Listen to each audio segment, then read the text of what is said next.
DJ Metal Craig of Craig's Metal Storm here, and one of the members of dirigiri with me today. Hey, how's it going? Would you like to just introduce yourself and what position you do in the band?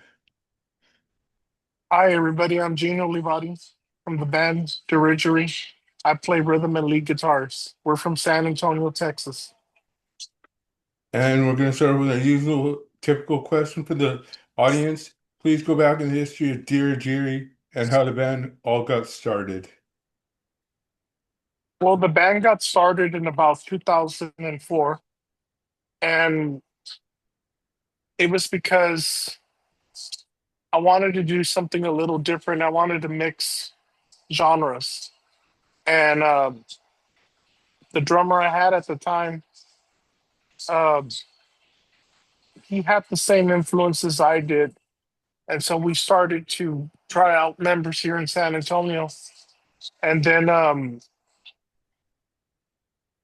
we went through trials and stuff with band members and stuff, and we just ended up getting this one lineup that stuck together, and it sounded correctly what we wanted to do because we wanted to play death thrash, per se, late '80s death thrash. That's what we loved so much. And then me and the ex drummer at the time, uh, we loved hardcore punk music. We loved it. We loved Black Flag, Fearless Iranians from Hell. We loved all that stuff. So we mixed it in with our music, with the speed and the aggression, with our style, how we do it.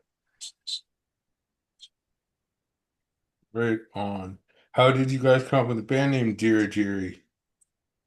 Well, it's a funny story. We wanted to call the band Funeral Dirge.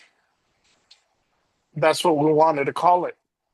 So I don't. People remember back then they used to have that Encyclopedia Britannica built into the computers at the time. And what ended up happening was we typed in the name Dirge, and it was so funny because it came out like a Latin version of it, and it's spelled dirigiri. But the way it was spelled was, if I remember, it was Dirigeri.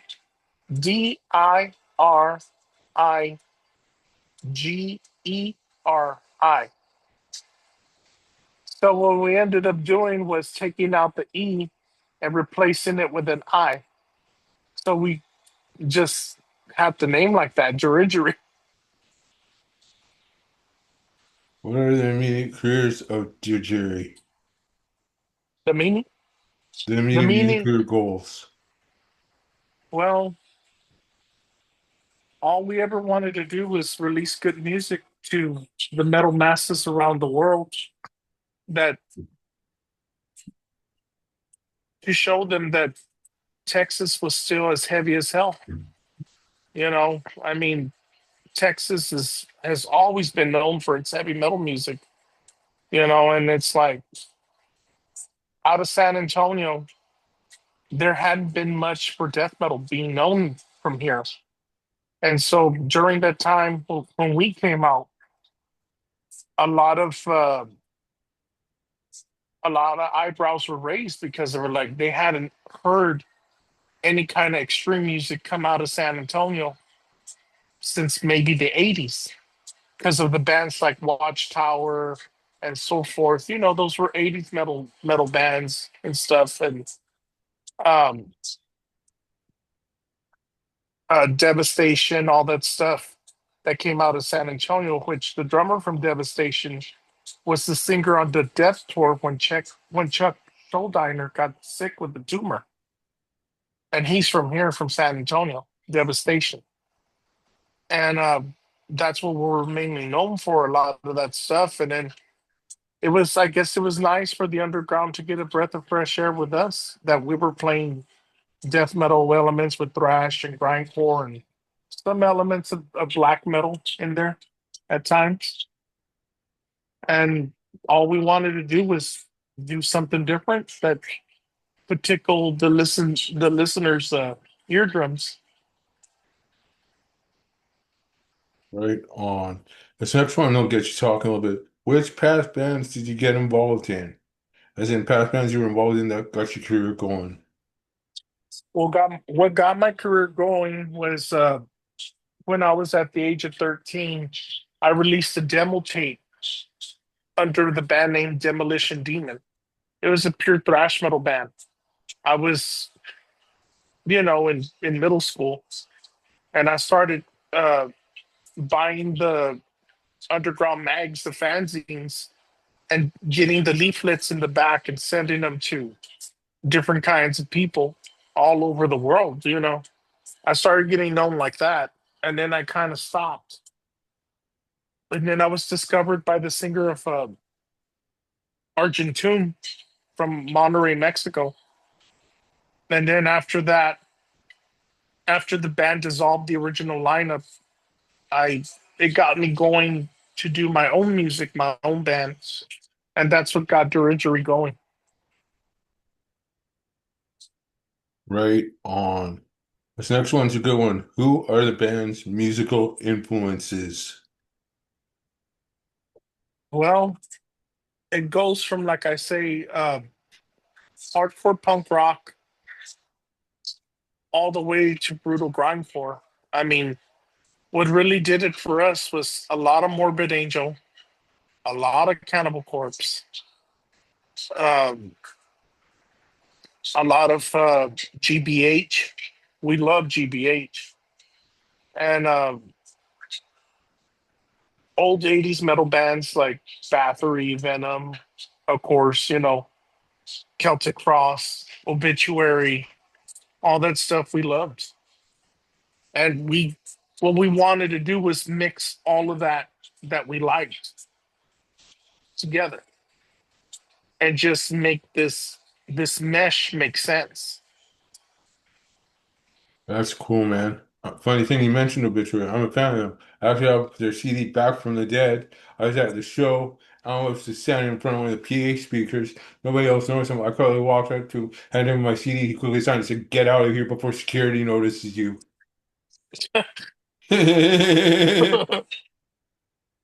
I wish I could go grab the CD, but it's buried somewhere in my CDs downstairs, I think. Or it's over at my old Oh. place still. I haven't got everything moved because I didn't have room for it at my new place. Mhm. But I'll get it back. I will. Let's get on Oh to yeah. let's get on to the next question though. What are the band's future goals as in new achievements you want to achieve? Well, our new goals right now is to really push our album that just came out, which is Dirigiri Curse Masters. And so far, it's been doing really good. And we've been getting a lot of plays on Bandcamp.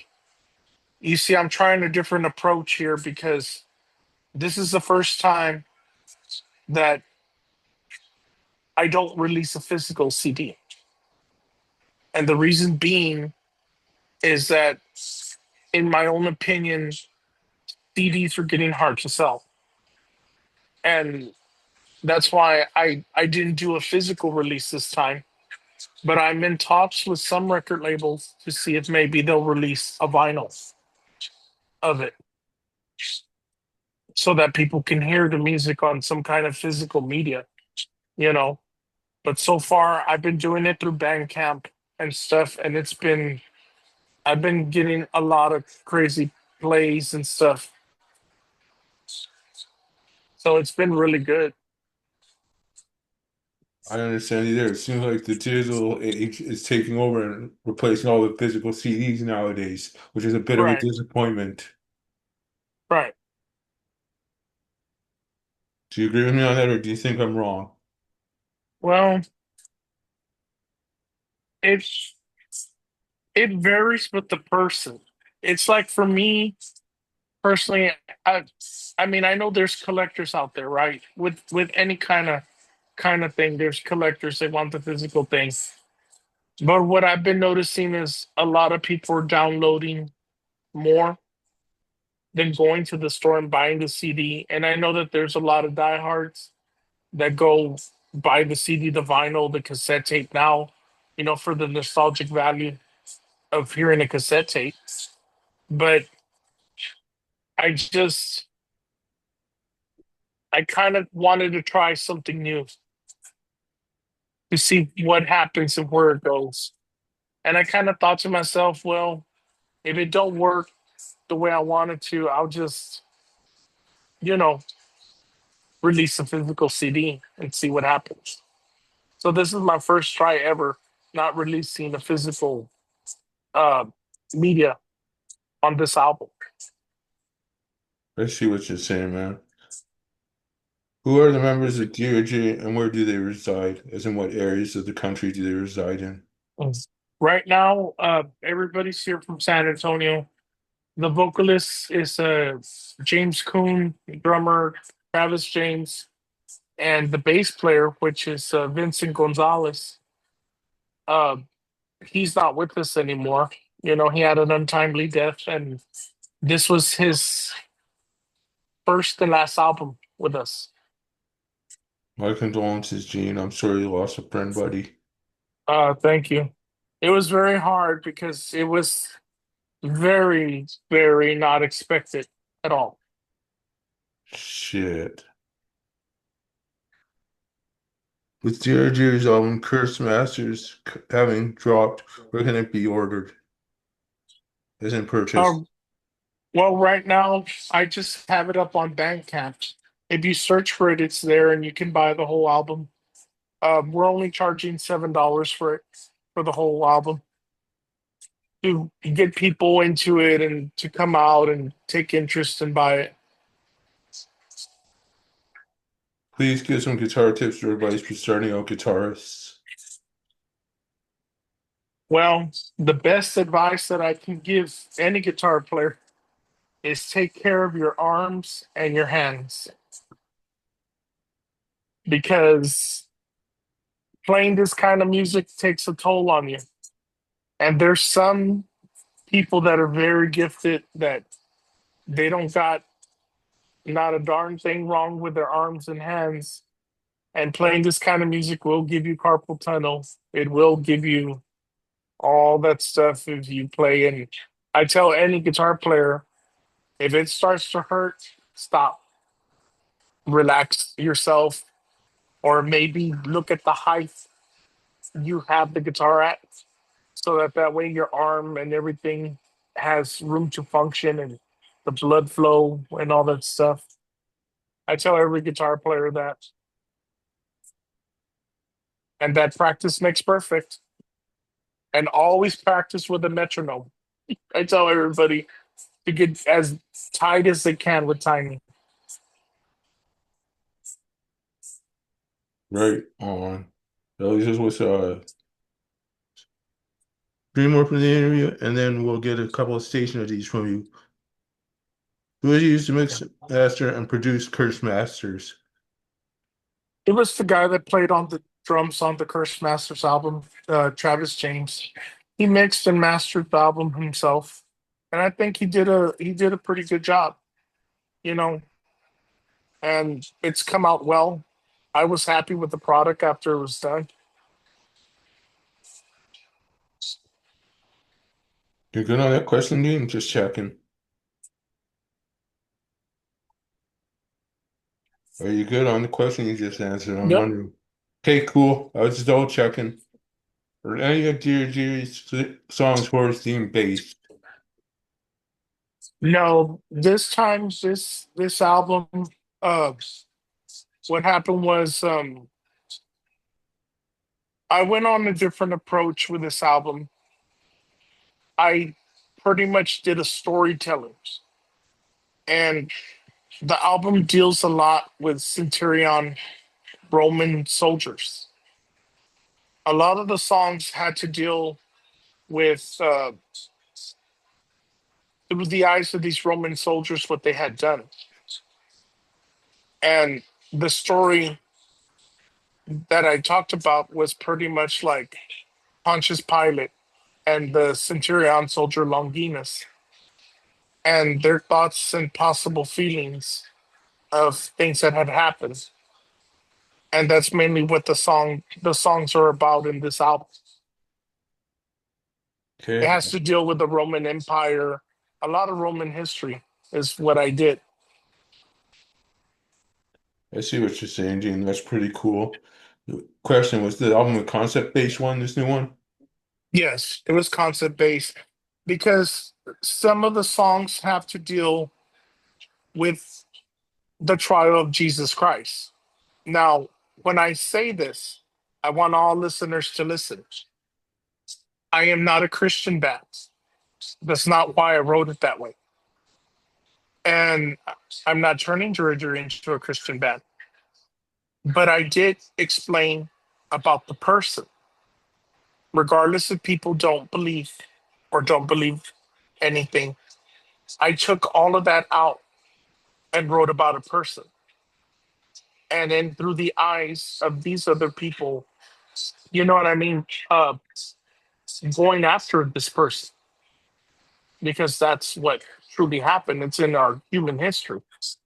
So that's basically what a lot of the songs are about.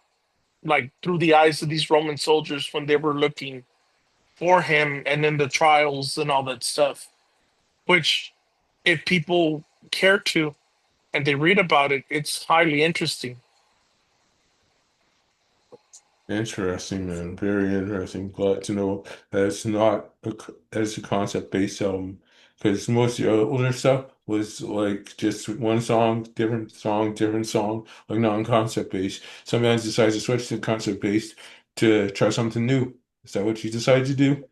Yes, that's what I decided to do. And I pretty much used the best story ever told to do it, you know, because honestly, in our human history, that's the best story ever told.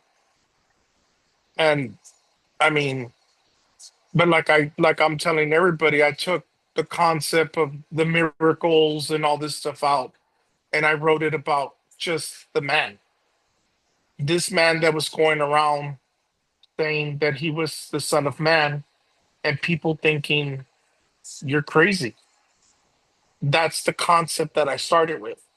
Because, like, if somebody in 2025 went out in the streets and started saying that, what would you think? He's crazy, right? Probably think, oh, this guy, whatever, you know?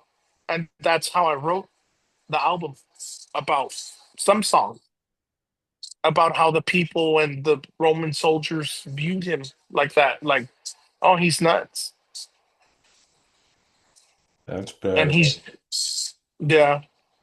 But that's, I've been explaining a lot of things to people, and because they thought maybe I was trying to turn the band to a Christian band. I'm like, no, I'm not. You know, it that's not what I wrote about. And once I started explaining to some other writers, they're like, oh wow, that's interesting. To just write about the man, like what was he like, why, and stuff like that. I get you there, Gene. It's pretty cool. We have one more question for the interview, and then I'll need a couple of station IDs. Okay. What new band news do you have on the dirigiri front? As in anything we might have missed in this interview? The most recent news is that we just started gearing up for the third album. The third album will be called Hymns of Death because that's the meaning of the band. The word dirigere is Latin, and the meaning in Latin means hymns of death, the last song that you'll ever hear when they put you in the ground. So um, I basically am writing a very deep, dark concept with this third album, and it's going to be extra heavy because I'm deciding what tunings I'm going to use, and I'm probably most likely going to record with the seventh string on the third album because I pretty much want to modernize the evilness of riffing that I do on this third album, what I'm known for, and I want it to be extra heavy. I'm in between two worlds right now, either tuning to A sharp or drop B. either one to make it like extra, extra, extra heavy. Right on. And before we get into the station of these, I'd like to thank Cap from Caspiria Management for setting us up with this interview today.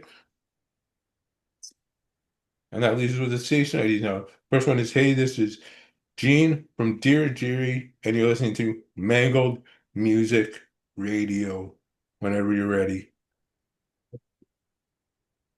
Hey, this is Gene Olivari from the band Dirigiri. You're listening to DJ Metal Craig on Mangled Music Radio. Cool, that'll work, man. Thank you for the station ID. And thank you Thanks, for the Craig. interview, buddy. Have yourself a good All one. right. You too. Bye.